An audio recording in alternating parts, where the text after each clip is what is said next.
Écoute, sur Africain numéro 1.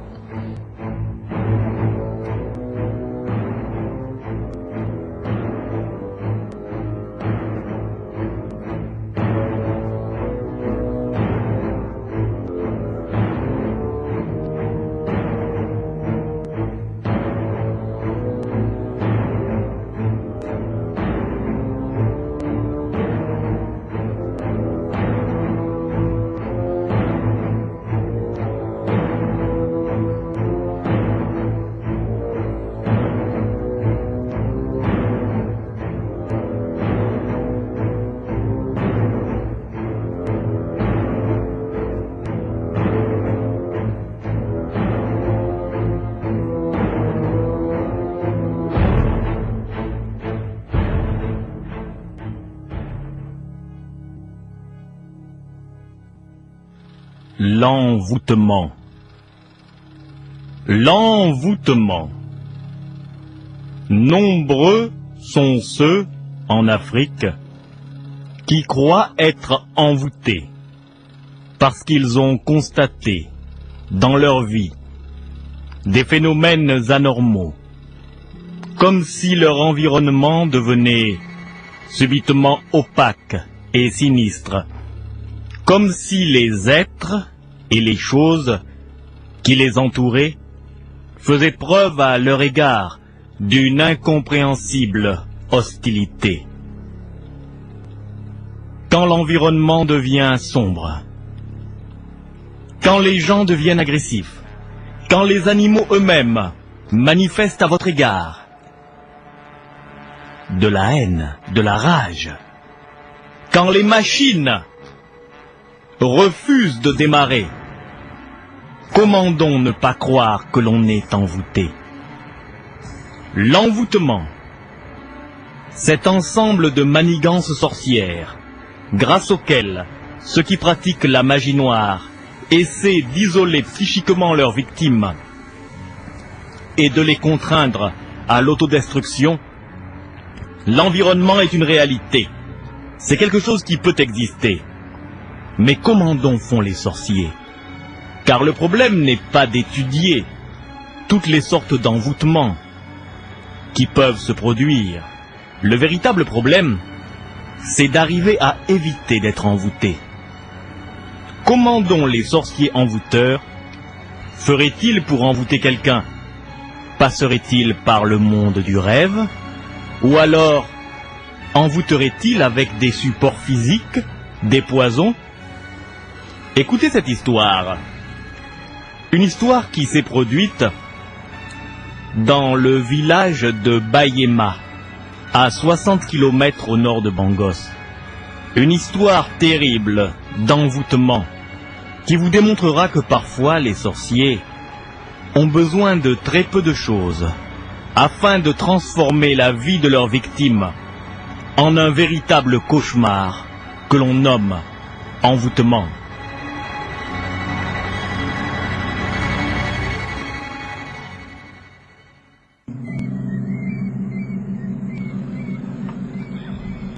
La nuit vient de tomber sur la préfecture de Bayao, à 60 km au nord de Bangos, sur la route Bangos-Zomoville.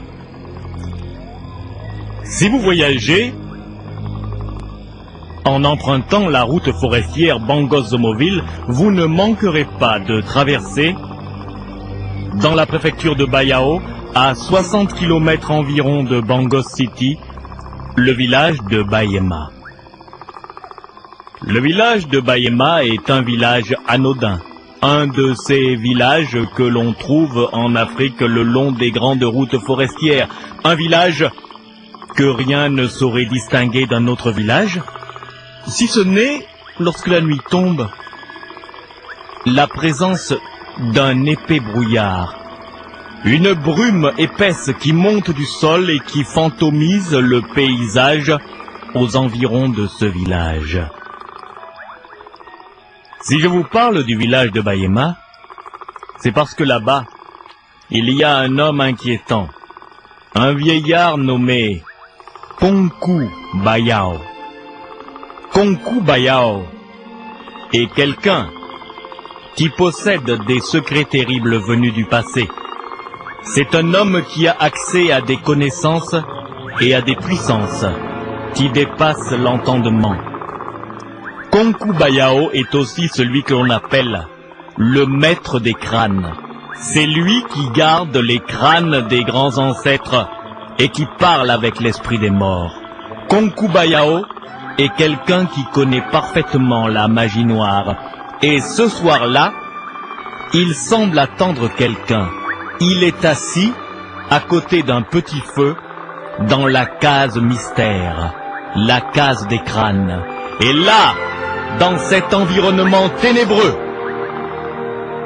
dans cette case mystère entourée de brouillard, Konku attend. Il attend ses complices.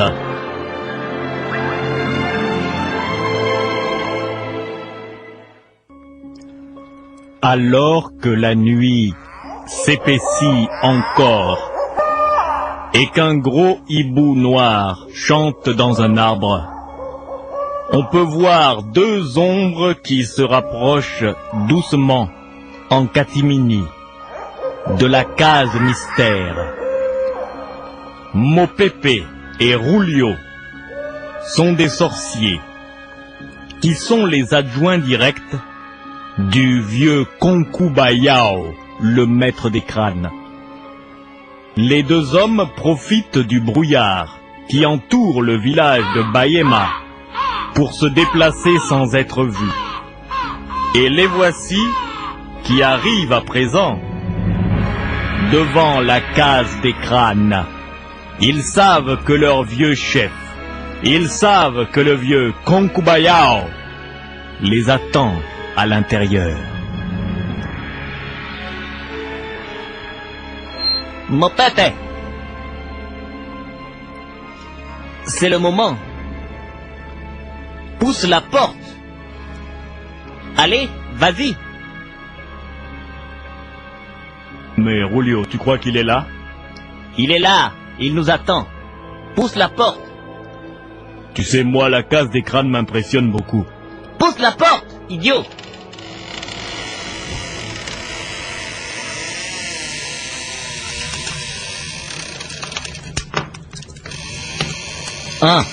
Mopepe. Hein? Le voilà. À côté du Il foyer. est à côté du feu. Approchons-nous. Venez, Au grand Konku. Que fais-tu, Konku? je prépare un masque d'envoûtement. Tu nous as convoqué, Konku. Une convocation d'afficher Parle, Konku. Que veux-tu savoir? Qu'est-ce que tu fabriques là? un masque d'envoûtement. Vous connaissez Laisse-le parler. le jeune Adolphe Quacas, l'étudiant qui est venu au village là. Oui, il est venu au nous village. connaissons Adolphe Quacas. Bon, je veux C'est l'envoûter. cet étudiant-là qui étudie à l'université de Bangos et qui vient chez nous Oui. pour les vacances là. Bon, je veux que l'enfant là on l'envoûte. Qu'est-ce que tu veux lui faire? L'envoûter. Ndagenda andade. L'envoûter. Oui. Écoute. Pourquoi envoûter le jeune là? Mais le jeune là. Je sais que tu as des pouvoirs, mais... Mais. Tu veux que nous t'aidions? Nini. Je veux passer par ses rêves et lui faire manger un plat Prépare dans le le masque rêve. là, pourquoi? Le masque, c'est pour pénétrer ses rêves. Ndimomane, ndimawate, Pour ndimawate. l'attaquer dans les rêves. Ndate, c'est ça, ndate. Memeteke. Bon. Est-ce que tu as besoin de quelque chose qui lui appartient? Un habit, Une chemise. une chemise, n'importe quoi. Bon, je vais Mais- aller essayer de voler une chemise Va et je vais maintenant. t'emmener ça. Tu m'amènes ça. Il a laissé son linge là même ce soir, là, dans la nuit. Bon. Oui, fais ça, va chercher une chemise. Bon, alors on va Apportez-moi l'envoûter. la chemise, Hein? Nini. Puisque le vieux Konku dit qu'il est capable, avec le masque qu'il est en train de travailler là, de sortir dans le monde des rêves et d'aller déjà commencer l'envoûtement. Bon, très bien. Allons voler la chemise. De toute façon, cet étudiant-là, Quacas, il se prend pour qui? Hein? Allez, Parce qu'il allez. étudie à l'université, il croit que nous on est des cons. Allez, viens, on va voler une de ses chemises. Mbomaye te mbomaye. Et voici que les deux sorciers, Mopepe et Rulio, qui sont les adjoints du maître des crânes, Concubayao, vont essayer de voler une chemise appartenant à un étudiant nommé Adolphe Quacas, qui est venu passer des vacances dans le village de Bayema. Le vieux Concubayao, le maître des crânes, veut envoûter le jeune homme. Pour quelle raison? Le problème n'est pas de le savoir. Il semblerait que le vieil homme ait décidé de pénétrer la personnalité, l'espace vital, l'environnement immédiat du jeune Adolphe Quacas. Adolphe dort profondément. Il est content d'être dans un village, il est venu pour étudier et aussi pour se reposer.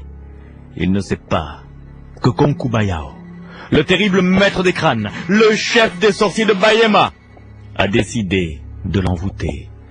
Et là, dans la nuit sombre, alors que chante le sinistre Hihibu, on peut voir Mopepe et Rulio qui se dirigent vers l'arrière de la petite case que l'on a d'Adolphe Quacas. Il y a là du linge qu'il a porté et qu'il n'a pas encore lavé.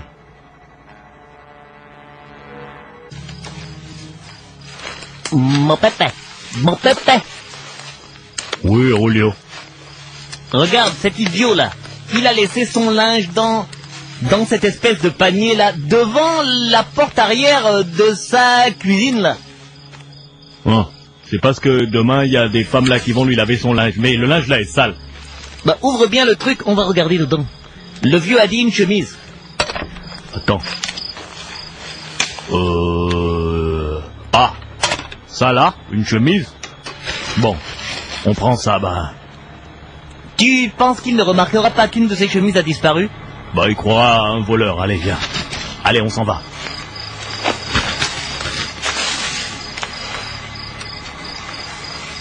Et voici que les deux hommes s'éloignent. Mopepe et Rulio reviennent à la case mystère. Ils reviennent à la case des crânes, dans lequel Concubayao, le maître des crânes, les attend. Ils reviennent avec une chemise qui a été portée par le jeune étudiant Adolphe Quacas. Avec cette chemise, le vieux Concubayao est bien décidé à envoûter le jeune homme.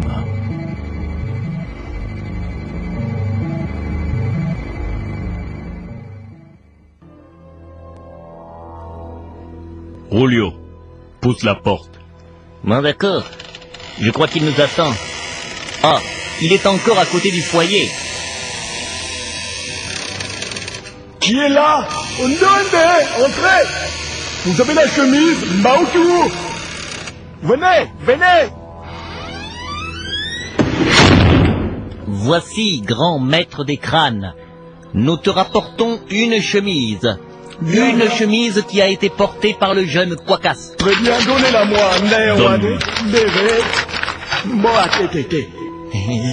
Maître des crânes, la chemise est là. Bien. Que vas-tu faire avec maintenant?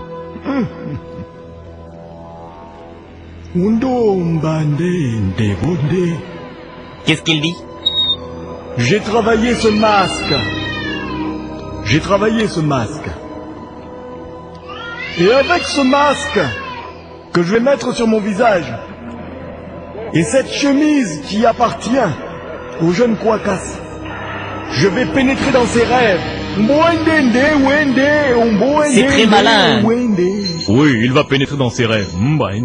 Donne-moi la chemise. Donne-lui.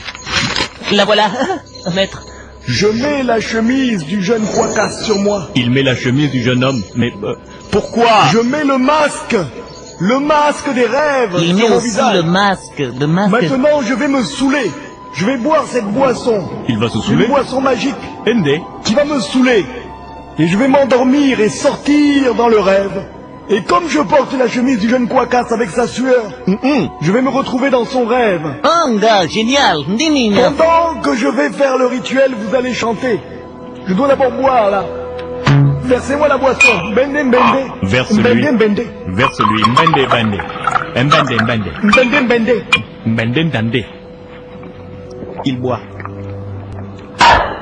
C'est dangereux ce qu'il fait là. Undu, mbembe. Ndondo, ndende. Chantez avec moi le rituel. Undu, ndende. Bembe, mbende. Undu, mbende. Mbende, mbende. Undu, ndende.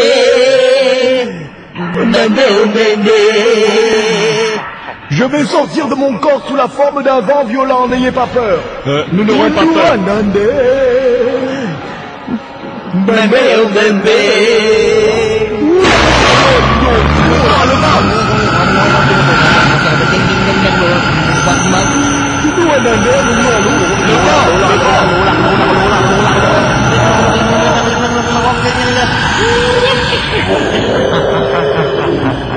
Le vent. Tu as senti le vent? Il est parti. Non, c'est très impressionnant. Son corps est là, couché, mais Son nous avons esprit vu n'est le pas là. vent. Son Nous avons esprit n'est pas senti le là. vent. Oui, il est sorti de son corps. Et il va maintenant dans le monde du rêve, du malheureux Quacas. Comment malheureux? Oh, chaque fois qu'on envoûte quelqu'un, moi j'ai quand même un peu pitié de lui. Toi t'es con, hein? Et des choses terribles se préparent. Au cours de cette nuit noire, le maître des crânes, le vieux sorcier, Konkubayao, est sorti de son corps afin d'envoûter le jeune étudiant Adolphe Quacas, qui dort dans une des cages du village de Bayema. Adolphe Quacas ne sait pas que le vieil homme a fait voler une de ses chemises qu'il n'avait pas eu le temps de laver, et qu'il porte cette chemise, et que le vieil homme porte sur le visage un masque, le masque du rêve, qui lui permet de pénétrer les rêves des gens qu'il veut envoûter. Le vieil homme s'est saoulé, il a bu de l'alcool fort pour sortir de son corps, et maintenant, sous la forme d'un vent, grâce à la chemise du jeune homme qu'il porte, il repère l'esprit du jeune Adolphe Quacas, et il vient se poser sous la forme d'un vent sifflant dans le rêve du jeune homme.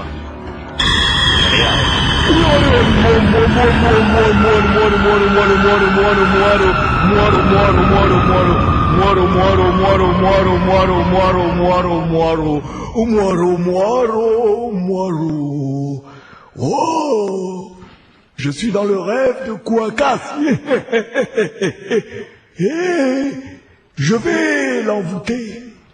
Je vais lui faire rêver que je le fais manger quelque chose. Bandindi, Néné, le voici. Il va me prendre pour un personnage de son rêve. Il ne sait pas que je suis une vraie personne, un vrai sorcier.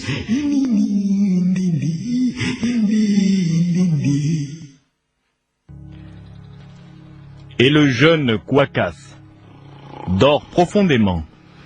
Il dort et il rêve, car souvent quand on dort, on rêve. Le jeune Quacas a l'habitude de rêver qu'il se trouve près d'une rivière calme, entouré par des oiseaux aquatiques de grande beauté.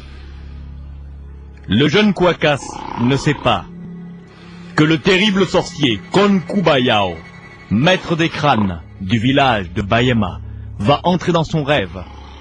Et alors qu'il ronfle, alors qu'il dort, dans son rêve, il voit venir un vieil homme. Mais ce n'est plus un vrai rêve, c'est autre chose.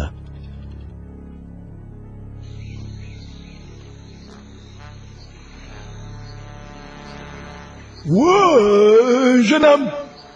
Oui, Moi, Mais qui jeune êtes-vous? homme. Qu'est-ce que vous faites là?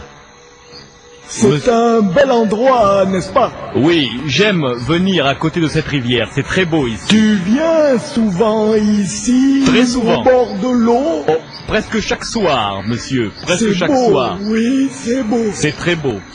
Mais vous-même, je ne vous ai jamais vu ici. Hé, jeune homme, Mhm. tu as peut-être faim. Faim pour J'ai avec moi un délicieux rôti. un rôti? Mais On peut le manger à deux. le rôti doit être froid. Je suis un vieux gentil, hein? Bon, Regarde le rôti là. il est chaud, mais Tu vois, ça frit encore. Mais comment peut-il être chaud? Nous sommes au bord Oh! de l'eau, il fait frais. Mais Comment ne ce t'étonne rôti... pas qu'il soit chaud. Mais Tu pourquoi? sais, nous les vieux, on a des secrets. Je suis venu là avec le rôti que je voulais manger. Mangeons à deux. Allez, on mange. Il est appétissant. Je peux me Mange. servir alors. Bon, d'accord. Serre-toi bien là, Ah, mange ça.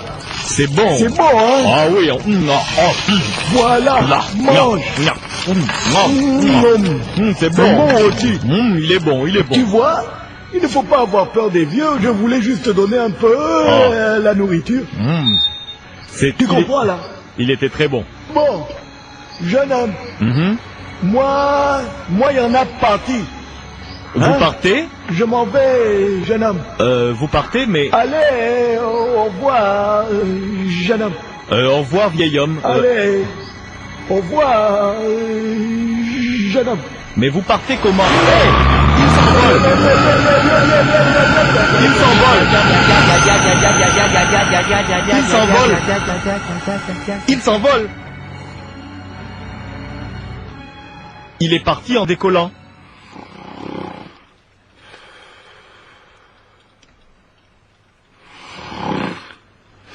Ah, je me réveille. Quel rêve bizarre. J'ai vraiment rêvé... Oh. Quoi? J'ai rêvé qu'on me faisait manger un rôti? Et le vieil homme qui m'a fait manger est parti en volant comme un oiseau? Oh, je suis bien content d'être réveillé, hein. Bon, c'est pas grave. Es-tu dans un village? On peut faire des rêves bizarres dans un village et me remettre à dormir. Allez.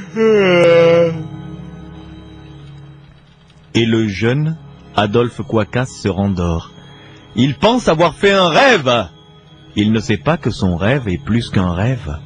C'est déjà le début d'un envoûtement. Il a mangé un rôti, un plat sorcier, avec le maître des crânes Konkubayao dans le monde des rêves. Mais il ne sait pas que le lendemain, le vieux sorcier lui réserve une autre surprise.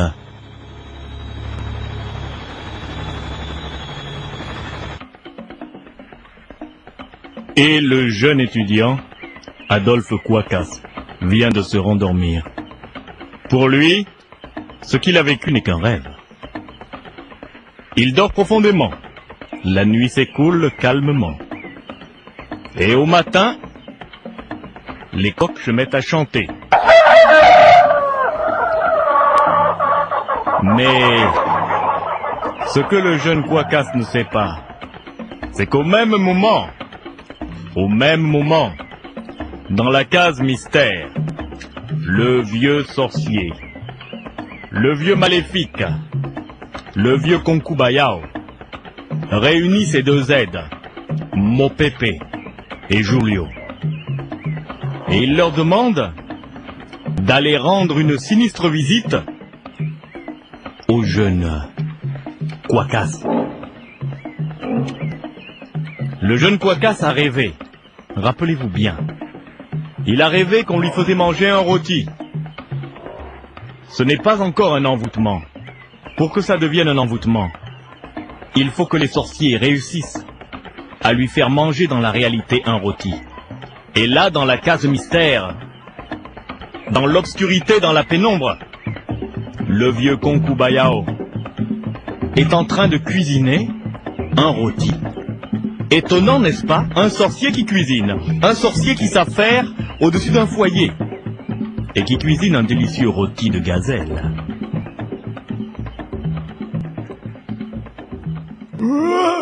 Bon, la nuit là, on a réussi. Vous vous rappelez là?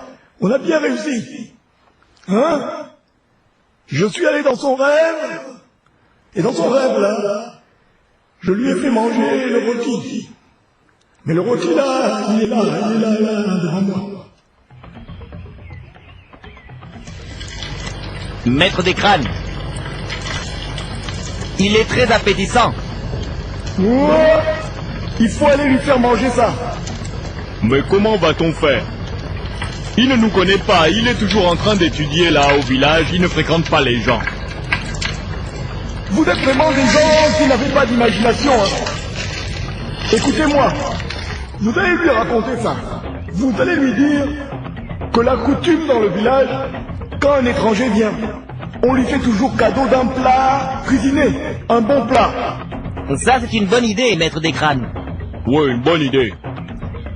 Vous allez lui dire que pour la bienvenue, vous lui apportez ce rôti. S'il mange ce rôti-là que j'ai préparé, qui est maléficié, et qui est exactement le même rôti que je lui ai fait manger dans le rêve, là il sera envoûté. Bon, je finis de cuisiner ça bien. Bon, allez-y, hein, et vous lui dites bien ça. Vous vous rappelez de ce que je vous ai dit? Oui, maître des crânes. On lui dit que la coutume veut que quand un étranger arrive dans le village, on lui offre un bon plat cuisiné. Bien, allez-y, allez. Allez lui offrir ça, allez, vite. Réveillez-le, offrez-lui ça. Dès son réveil, il faut qu'il mange ça. Bon, allons-y. Et les deux sinistres sorciers sortent de la case mystère et se dirigent vers la petite case de passage où dort le jeune Adolphe Quacas. Ce dernier ne sait pas que deux sorciers fouteurs sont en route pour lui faire manger un plat maléficié.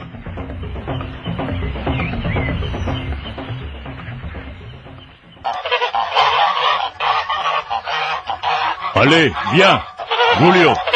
Mon pépé, j'arrive. Voici sa case. J'ai le rôti. Bon, tu sais bien ce que le grand maître a dit. Il faut qu'il mange ce rôti qui est le même rôti qu'il lui a fait manger dans le rêve, hein. Il doit encore dormir. Il faut frapper. Allez, il faut frapper à sa porte. Ouvre. Ouvre-nous. Quacas. Ouvre-nous. Il doit dormir. Quacas. Frappe encore. Frappe. Ouvre, Quacas. Hé, Quacas, tu dors trop là. Hé, viens nous ouvrir. Qui est là? Bah, je viens ouvrir. On a quelque chose de bien pour toi. Je viens ouvrir, mais qu'est-ce qu'il y a là? Qu'est-ce que c'est quoi?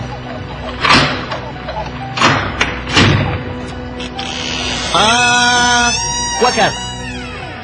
Je ne vous connais pas bien, vous êtes des villageois. Tu nous permets d'entrer. Venez, mais qu'est-ce que vous voulez? Qu'est-ce que vous voulez? Tu sais. Quoi? Nous sommes des gens du village. Je sais, je suis Julio. Je suis mon pépé. Et alors? Tu sais, depuis que tu es au village là, tu es venu, tu es un étudiant. Oui, tu viens te reposer ici et tu étudies aussi certaines choses, voilà. Mais on ne t'a pas fait ce qu'on appelle cadeau de bienvenue. C'est quoi ça, cadeau de bienvenue? Alors tu vois, on t'apporte un bon plat. Hein? Un plat? Un rôti de gazelle que on a chassé là. Et le plat là, je te dis, tu vas voir, c'est bon. On va manger ça, hein? C'est parce que bienvenue c'est important, hein? C'est la coutume. Il faut bien alors savoir ça, hein? Mais pourquoi rit-il? Toi ne ris pas, hein? Hey. Mais je veux savoir Julio, pourquoi. arrête de rire. Pourquoi? Bon allez, on fait chauffer le plat là, hein? Tu vois là, c'est bien rôti, hein? Heureusement que ton foyer était encore allumé.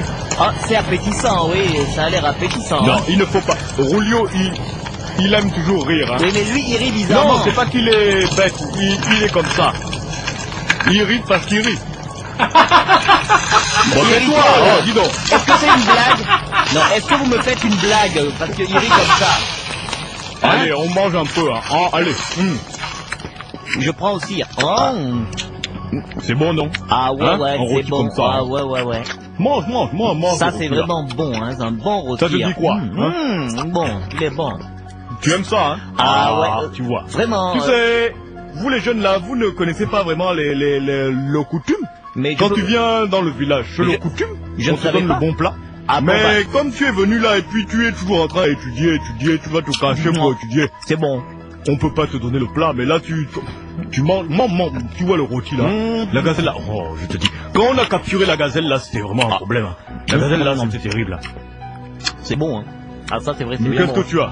Oh, j'ai un peu mal au ventre là. Ah, tu veux boire? Je bois un peu l'eau là. Tiens, Ah, qu'est-ce que... bois un peu l'eau. Ah, je crois que j'ai mangé un peu Bois. vite, hein. J'ai un peu Quelque mal chose au ne va ventre, pas? là. Ah, là, ça va pas. Bois l'eau là. Bon, je vais boire l'eau. Bois l'eau là.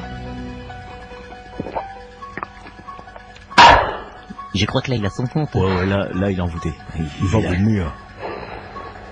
Il va vomir, ça y est. Là, il est envoûté, empoisonné, envoûté. Empoisonné, envoûté.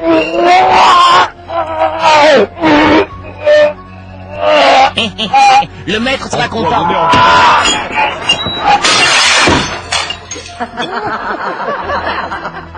Faut partir. On l'a eu, hein.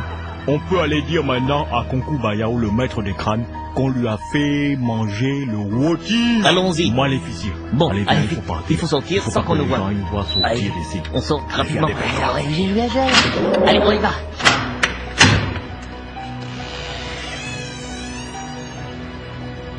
Et les deux terribles sorciers viennent de sortir de la case du malheureux Quacas.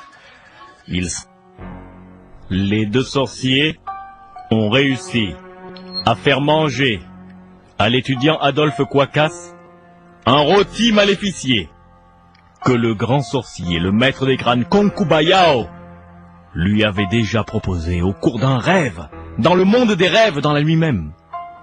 Maintenant, c'est un véritable envoûtement. Adolphe Quacas a eu mal au ventre, il a perdu connaissance, il est tombé sur le sol de la case. À son réveil, à cause de l'effet de l'envoûtement, il ne se rappelle pas exactement ce qui s'est passé. Les sorciers ont pris soin de ramener avec eux les restes du rôti. Adolphe Quacas se relève, se prépare à sortir de chez lui, et c'est alors qu'il remarque que tout son environnement est devenu hostile. L'envoûtement de Konku Bayao est en action. Toutes les choses qu'il regarde semblent vouloir l'agresser. Les hommes, les choses, et même les animaux. Adolphe Quacas, qui aime les chiens et qui n'a jamais été embêté par les chiens, voit le chien, qui garde sa propre maison, se retourner contre lui. Ah, mais qu'est-ce qui m'est arrivé tout à l'heure? Je me retrouve par terre, là, j'ai de vagues souvenirs. C'est bizarre, j'ai comme un goût de nourriture à la bouche. Oh, je dois avoir eu un malaise. Je vais sortir dehors, prendre un peu l'air. Oh, ouais, sortir un peu, allez. Allez. Ah, l'air frais. L'air frais, ça fait du bien. Ah, voici le chien. Le chien qui est toujours là, à côté de ma case. Fino. Fino. Mais, oh là là, il a l'air agressif. Fino. Oh, Fino, mais qu'est-ce qu'il y a? Eh, Fino, qu'est-ce qu'il y a? Mais, Fino. Oh, mais qu'est-ce qu'il a? Il m'appelle dessus. Fino, Fino, Fino, Fino. Mais, il est agressif. Il s'approche de moi. Fino, qu'est-ce qu'il y a? Fino. Fino. Qu'est-ce qu'il y a? Fino. Fino.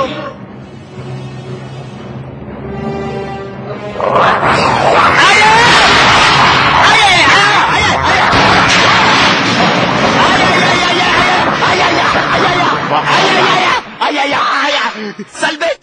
Aïe aïe aïe! Aïe aïe aïe! Je ne comprends pas. Ce chien est toujours gentil. Il m'a mordu. Mais qu'est-ce que ça veut dire? Plus rien ne va. Les gens me regardent bizarrement.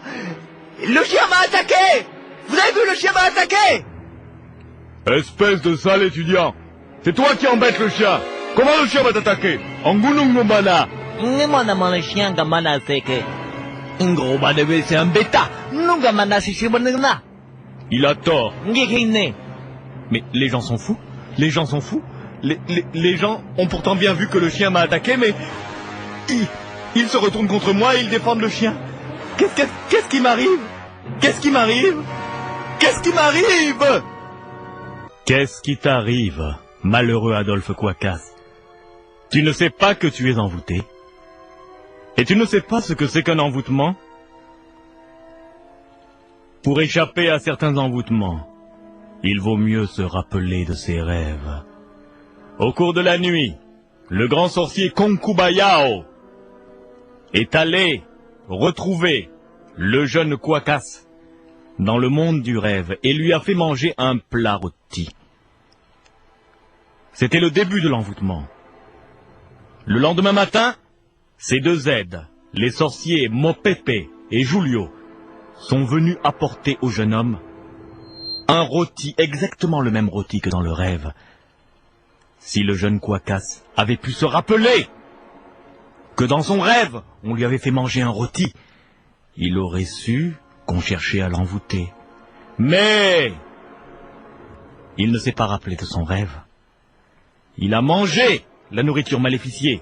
Il s'est évanoui, il a vomi. Et maintenant, il est pris par l'envoûtement. Tout son environnement devient hostile. L'envoûtement du sorcier Konkubayao fait que toutes les choses et tous les êtres qui l'entourent semblent vouloir le détruire, l'attaquer ou le diminuer.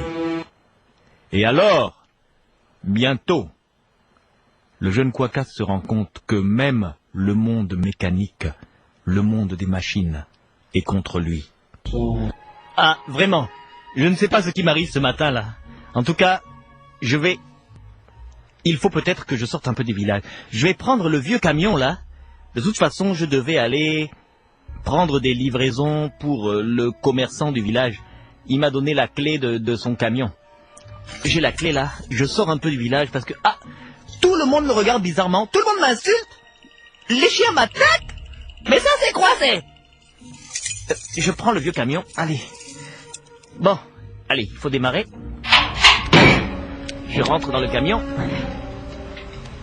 Allez. Allez, contact. Mais qu'est-ce qu'il y a? Oh. Ça ne marche pas, mais enfin... Le camion là n'a jamais de problème? Qu'est-ce qu'il y a encore? Il faut bien que je démarre, qu'est-ce que ça veut dire? Allez, là. Allez, vieux camion, allez. Allez, vieux camion. Il s'arrête. Voilà le commerçant propriétaire du camion qui arrive. Hé, jeune imbécile! Qu'est-ce que tu fais? Tu viens en train de gaspiller un camion à moi? Tu gaspilles mon camion? Mais monsieur, mais...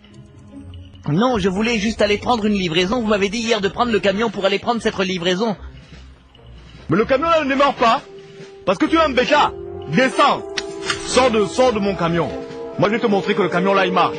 Mais non, monsieur, le camion ne marche pas. Il marche pas, regarde.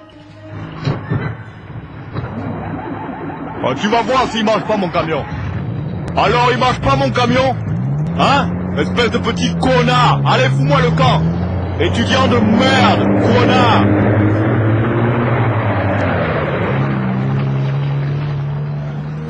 Mais c'est pas vrai. Qu'est-ce qui m'arrive? Même les machines. Même les machines sont contre moi. Qu'est-ce qui m'est arrivé? Qu'est-ce qui m'est arrivé? Qu'est-ce qui m'est arrivé? Oui, le jeune Adolphe Kwakas se rend compte, car il est intelligent, qu'on a dû lui faire quelque chose. Que l'environnement hostile qui l'entoure n'est pas naturel. Que les gens qui étaient affables avec lui et qui sont maintenant agressifs sont manipulés par une force. L'envoûtement du grand sorcier Konkubayao. Adolphe Kwakas est intelligent. Et le soir même, alors que chante le hibou, il se rend à l'autre bout du village, chez le marabout Issou.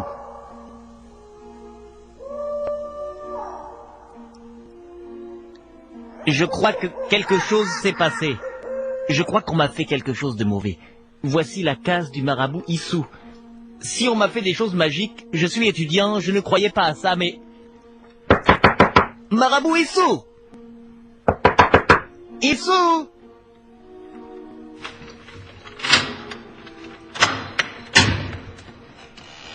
Oh, jeune homme, S'il vous plaît, je peux rentrer?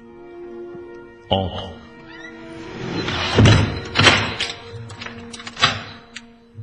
Eh bien, qu'y a-t-il? Tu as l'air très nerveux. Marabout Issou, je suis l'étudiant. L'étudiant qui... Je sais, l'étudiant qui est venu étudier et se reposer dans notre village. Et alors, qu'est-ce qui ne va pas? Marabout Issou, j'ai même envie de pleurer depuis ce matin. Tout ce que je fais, tous les gens que je rencontre, même les animaux, même les machines, tout le monde m'attaque, tout le monde m'insulte.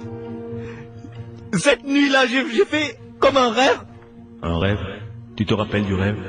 C'est pas un rêve, mais enfin je sais pas. C'est dur de me rappeler, je crois que j'ai mangé, et le matin il y a 2 personnes que je ne connais pas du village qui disent que c'est la coutume d'amener un plat de bienvenue. Un plat de bienvenue? Tu as rêvé que tu as mangé? Et le matin, 2 personnes que tu ne connais pas bien t'ont emmené un plat de bienvenue? Mais oui, mais c'est la coutume dans ce village. Quelle coutume? On t'a envoûté. Attends, je vais regarder dans l'eau. Je veux savoir. Regarde l'eau. L'eau. Oh. Mais je connais ce visage. Est-ce que tu connais ce vieux?